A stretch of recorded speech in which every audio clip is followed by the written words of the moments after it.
Hello everybody and welcome to my channel, and today we'll be analyzing one of my matches from a 5-0 league with Blue-White Yorion. This was the shell.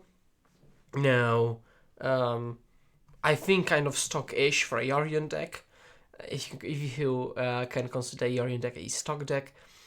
4 Colonnade, 4 Field of Ruin, and a bunch of fetches and a bind of blue lands with 1 Sanctuary, 4 Paths to Oust, 4 Fawn, and 4 Verdict for the spells and for the creatures.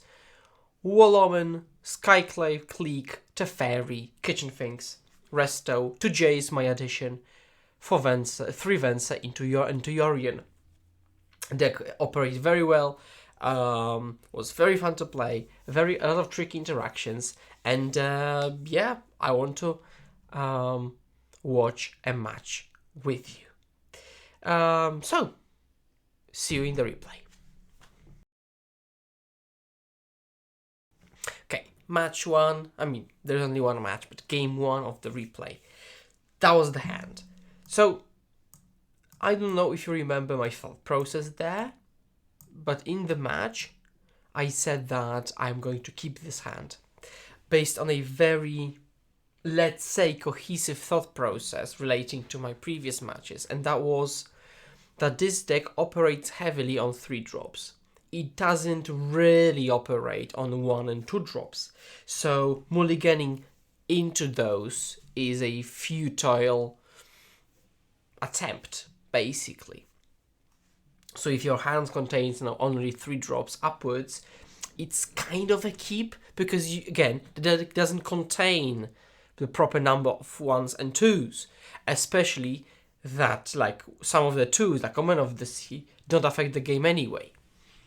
And then from that thought process, I extrapolated that if that's the case, that hand is also a keep, because I've got 2 plays on turn 3, Yorion plus Teferi. That's 1.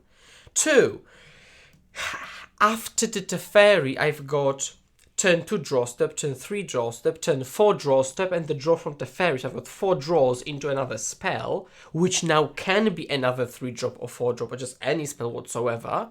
Then if I miss, I've got Yorion to hand, and I've got my 5th draw step, right? So, and I know I'm not playing against discard spells because my opponent doesn't play Lurus, which makes it very likely that they don't. So with all that in mind, I decided to keep this hand. Now, would I keep it now? I probably wouldn't, because it just feels bad to keep such a hand. But the logic was there. Now we can discuss whether it was sound, but I hope you get the logic which I had, right, again. So probably the way I'd fix it is just I wouldn't just play so few early spells, probably. Like I would fix it at the deck building level. But like, no, looking at it now, fresh, I would mulligan, because I'd rather have 2 3 drops and 4 lands, for example, you know? So looking at it right now, so like, also one more thing, it's a 7-card hand, and there is no reason to keep it, kind of, now looking at it, because I don't need 6 lands. I might as well, so like, if I got another hand which had 5 lands, Teferi and X, I want the X, right? Whatever that is. I don't need the 6th land. So I'm willing to mulligan to exchange that 6th land into whatever, kind of. I mean, so I would put back 1 land, and the other one of the lands would be something. So 6 lands is way too many. So right now, looking at it, I would mulligan, because 6 lands don't accomplish much in this deck, so I'm willing to recycle the hand, to have 2 lands and 4 spells, for example. 4 lands, 2 spells. But yeah, that was the logic to keep it in the first place. Woof, that was a long mulliganing decision. Now, let's get into the game. So I keep this hand. I show Yorion. Play Colonnade, taps, and pass. Now I saw I was playing against E-tron, okay. Map pass, no problem. I had the Field of Ruin, so I'm fine with that. Naturally, when you keep a 6-land hand, you all know what happens. You draw another land, that's a classic.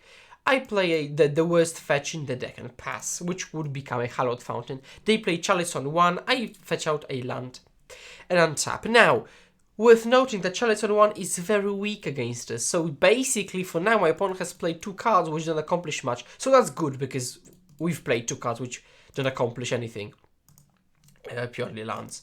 So my opponent is making up for our mediocre keep. Now, I naturally draw a land off the top, which is that's what happens. And now, there are 2 plays I see here. 3 actually. 4 actually. I have 4 plays here. 5. 1. I can like the way I did, pass and field Eldrazi Temple so that they don't have Thought-Knot Seer their following turn. That's 1. That was my logic. 2. I can play Teferi plus. 3. I can play Teferi minus on map because they won't play it into Chalice, which I am sure I did not see then, this play. Bounce because Chalice. And the last one is bounce Chalice. So I'm not going to bounce Chalice because it's nearly useless against us. I don't want to... I might bounce this. But if I am playing Teferi, I'm plussing it almost certainly because I am walking into Thought-Knot Seer. So I want to be able to bounce it with Teferi on the battlefield. And actually I would blank it with this hand. So now looking at it, actually yes, I would just play Teferi and plus it. And I kind of dislike this play. So yeah, I'm doing this. They do Warping Wailing, creating a colorless Scion which can be sacked for mana. Sure. They find a land and they just pass. So I got a turn for 3. For free. But still, I would prefer... I didn't remember drawing so many lands that game, to be honest. Okay, that's nice. So now I play Teferi time Raveler. And now, that was an obnoxiously bad play. So here, you can't bounce map because they can just crack it. You don't bounce Chalice because it's useless. And you don't bounce the Scion, because Scion has the sack ability. So they can just sack the Scion and deny me the draw. Which is just... Like I must have just brain farted there. Fortunately, my opponent missed it. So that's a good thing for me. But that was a rubbish play. I should just plus Teferi. Not minus on nothing, because then they can just kill it with the Scion. I should have just plussed it. There is no other play here. No other play. Now, unfortunately, if they Thought-Knot Seer me, Omen of the Sea is dead. Now, whoa, so they smoosh me. Now, actually, I remember now, because I remember that when I was playing the game, okay, obviously the crack into temple was on the battlefield. So I remember not plussing because I was afraid of a smasher which would deny me the draw. So I preferred cycling Teferi rather than plussing it in the face of a smasher. But then again, they could have a smasher or they could have a Thought-Knot Seer, right? And there was no turn before, no turn prior that they could have cast Thought-Knot Seer. So I will know nothing, they could have either. And in that case, one plays hedging against the other, right? Drawing hedges against Smasher and not drawing hedges against Thought-Knot Seer. But they attacked me, actually. Okay. So now I can just plus Teferi and pass. I don't need to... So normally I could Omen main phase. But there was no reason for me to Omen main phase, I think, because...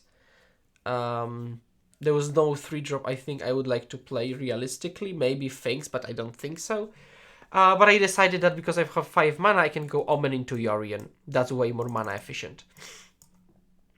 Now, my opponent just smooshes me again. I'm down to 8, which becomes very scary. But I've got Venser, so that's kind of a quasi-removal spell.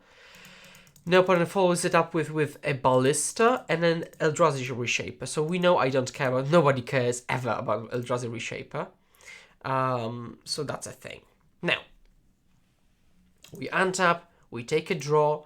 Now actually we have plenty of land, so obviously like 2 of them are near useless. But it's fine-ish, okay?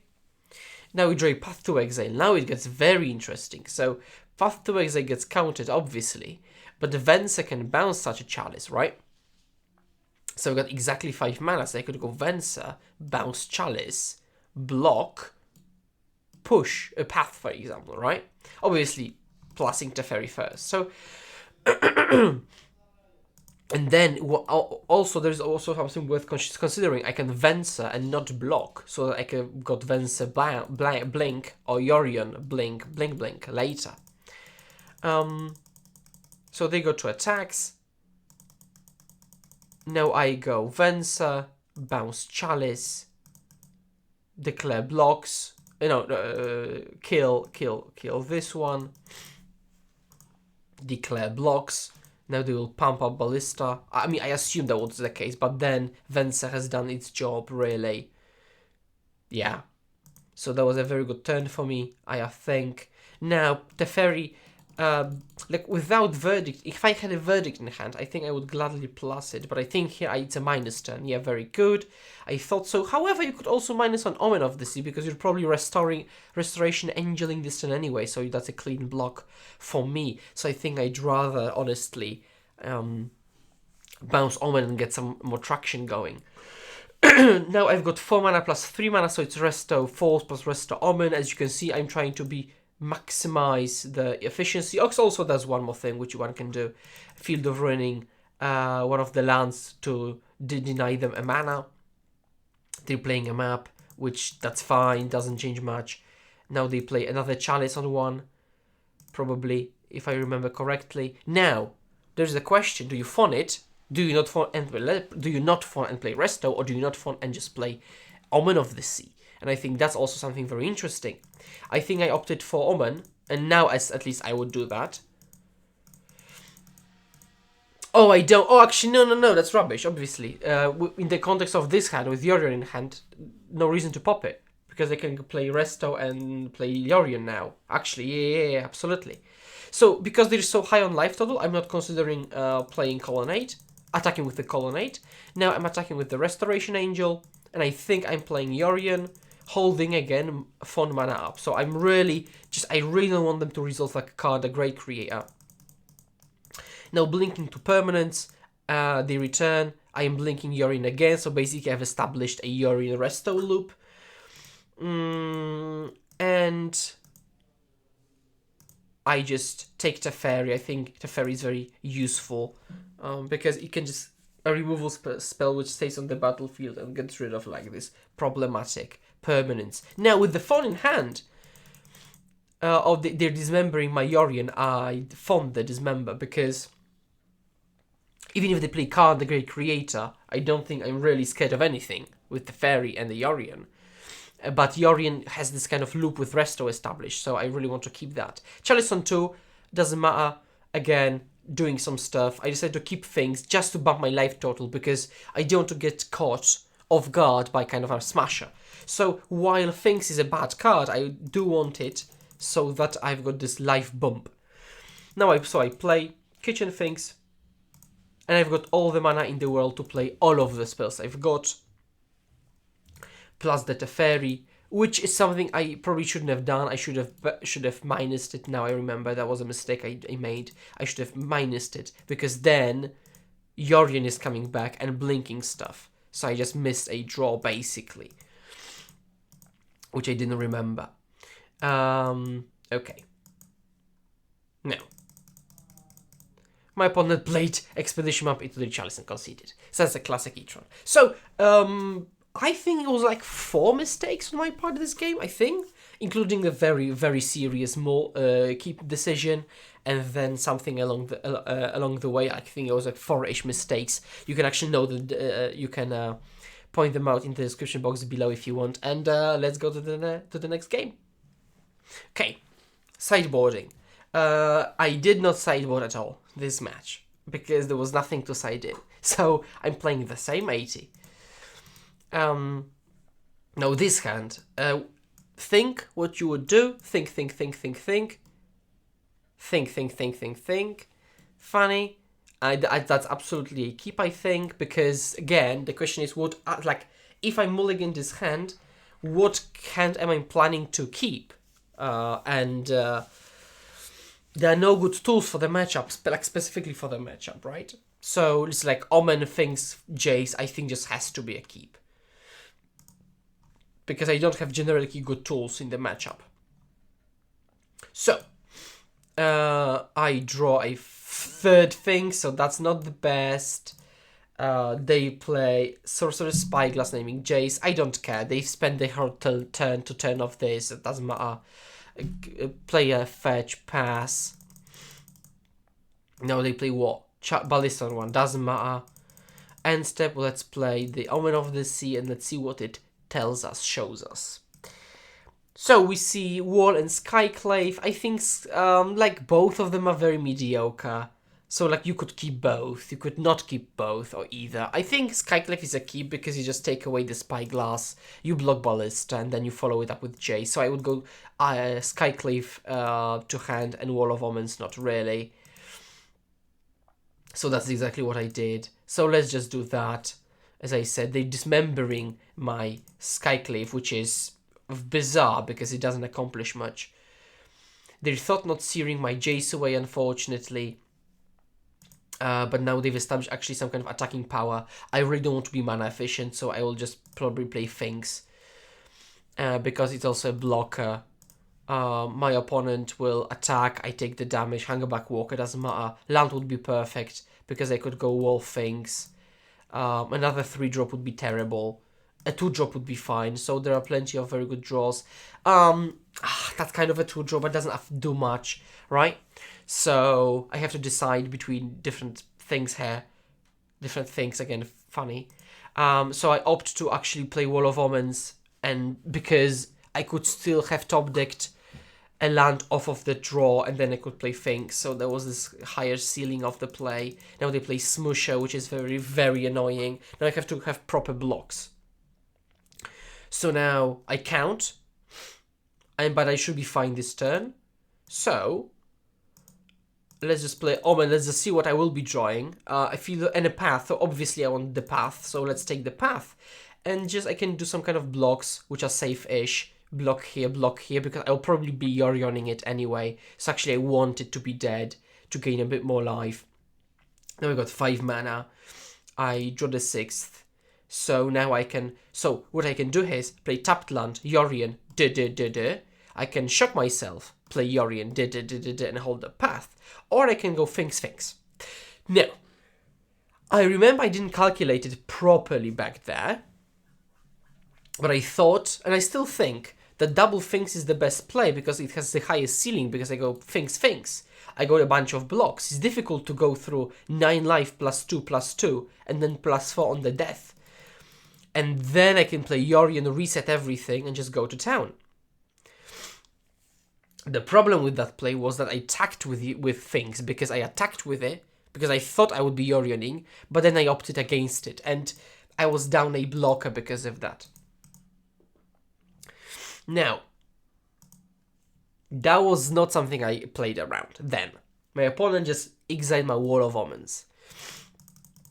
And I did the calculation of like each permutation. There is no good block, because however I block, just as you can see, I was just kind of done tangoing with the blocks. I just couldn't figure it out. But however I all the blocks, they pump Ballista, and I'm just dead, I think, exactly. Yeah, and the person, the kitchen can't give me back when they come back because it's a trigger, so I'm already dead. So obviously I can blame it on Warping Whale, which was a ridiculous card, which I would not play around normally, and I still wouldn't. But the Finks attack was just obnoxiously bad. Well, like it was because I changed plans in between the actions, but it literally cost me the game, right? I was 3-0 at this point, so I was really hoping to. I was really angry at myself. So I mean, we know I 5-0 the league, so obviously I won the next game. But let's see how I did it. Let's see how. Okay, last game. That's our opening hand. Is it a keep? I think it's a mulligan because the Chalice on one deck. There is no early threat I really want to path, and Resto doesn't accomplish much without any setup. So I think that's a mulligan. Now this is a snipper, keeper. But now the question, what do you put back? So I don't want to put back any lands. Preferably I would put back a 3-drop or a 4-drop. And I think I would put back Resto, looking at this hand. Yes. Now, what the problem with this hand is that how awkward the mana is. So now, the turn 1 is Colonnade. Now the question is, I would have to decide between turn 2 play or turn 3 play, right? The question is, when do I play the untapped land? On which turn? Probably turn 3. Now, that's not a consideration because I draw the most beautiful island there is, so, but island. But if there wasn't the island, and depends what I would have drawn, right? But probably I would have sandbagged wall because it doesn't accomplish much, and just play a 3-drop. So play a wall, draw a land, that's fine. They play an Eldrazi Temple and pass, so I assume like Smasher or Thought-Knot are coming. So I think I'm playing Teferi and up, yeah, because even if they smush me, I can still chomp there and still have Teferi minus available. Now they play Thought-Knot, I think, so that's fine. They take away the apparition.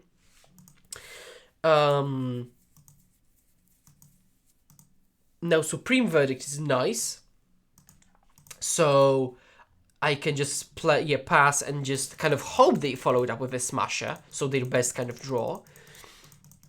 So they do, so now I just play with the Verdict, but I wait until they attack. So somebody can say, oh, you're slow rolling. I'm not slow rolling. I want to see what they attack. That's actually some info, like how aggressive they want to take the game. And clearly they want to be very aggressive, and I wanted that information. So now I'm verdicting, drawing off of Thought-Knot Seer, which is another land, and then drawing for the draw step, Omen of the Sea. I'm glad that's what's happening. I did destroy the Urza's Tower, so they don't assemble Tron, and then I take Yorion into hand, very mana efficient, and I've got a setup for the following turn. Now they Thought-Knot Seer the Yorion away, which is unfortunate, but now I can just bounce it and then draw 2 cards, basically. Which includes Jace. So I will play Jace, because they don't have a Smasher. How do I know? 1, 2, 3, 4, 5 mana. They have 5 mana. They could have just played Smusher and, right? Attacked me. But they opted to play Thought-Knot Seer. So my thought process is, if that's the case, they just don't have Smasher. And if that's the case, I can just plus the Jace for now. And then, I've got 2 Planeswalkers, and I'm not afraid of any Thought-Knot Seer coming back. Now, the problem is that they just actually had Smash, and they just decided not to play it the previous turn. And I couldn't wrap my head around how they could have done that. I guess the thought process was that they play Thought-Knot, which doesn't have haste, and they follow it up with the threat, and then smoosh together, right? Rather than smash smoosh. But then if you count, it's 5 with the Smasher, and then another 5 adds to 10 with the Smasher. And then third turn, it's 15. With Thought-Knot Seer, it's 0, 9, and then it's 18. So it's more over 3 turns. But it's still less than over 2, and certainly less with 1. So it depends on which route you want to take with that. So they're smushing, they're killing Jace, unfortunately. So that's actually very unfortunate. But I still have got a good position. Now I can just bounce it. Now the question is, how do you sequence that? So you've got 3, 4, 5, 6, 7 mana. 7 mana. So it's enough for a 3+4. But not a lot else, to be honest. And I've got already Teferi. So I've got Teferi already. I don't want to commit Skyclave to exile nothing. So the play, I think, is wall, hold up, resto. Now they're playing another Thought-Knot Seer. And I, if I remember, I respond with a resto, which I really dislike. That was terrible. Because if they take resto, I don't care. I still have a resto. And if I draw something obnoxiously good off of resto, they will take that. So I think that was a very good play to respond with that. Now I draw Finks, which is certainly not something they would take. They play the Needle, so I immediately respond with Flooded Strand, because they could name Flooded Strand. I think they could legally. They could name that Flooded Strand, so just let's not give them that opportunity. Worth mentioning, this fetch could have been Supreme Verdict, so we will just have that in mind as we go, that there could be a verdict along the way. They're probably naming time Raveler, which is fine because I can just Skyclave it. Now, I could Skyclave this, but actually I'm in a good position because I can do both. So, I can Skyclave the Needle. Oh, this way. Oh, that's much better. So, I think I would still have preferred Skyclaving here and Jacing minus on Thought Knot Seer. But now that I've done that, which is again also perfectly fine, it's just way safer. Because I kind of don't care, so I'd rather keep it for the actual threats all the time. I do Venser, which is excellent now, because I feel very safe. Because now they play a Smasher, sure. So now I Venser it. And now I've got bounce Venser, bounce Venser, bounce double bounce Venser. So now if they keep playing Smasher, they are in a bad shape. So now I just attack them for a bunch, minus on Venser pass. Now, then they don't play the Smasher because they would just be dead. They play Hungerback Walker, I don't care. Now they play a Ballista, which is a 2-2. So I can easily Venser it on the stack now. Which I do. And then I just untap. I bounce the threat, I animate the Colonnade, and just swoosh for lethal. Woo! That was a long replay. That was a long analysis, wasn't it? Because that was a long game. That was a long set. A very interesting set, as far as I'm concerned. Now, thank you very much for watching. If you want to play the deck as well, I highly suggest checking out IslandsInFront code for mana traders to get some discount on rental services. Other than that, please remember to like and share this video. Please remember to subscribe if you haven't already. It really helps out a lot. And as always, please remember to hold my hand. Let's pass the turn together. And see you next time. Cheers.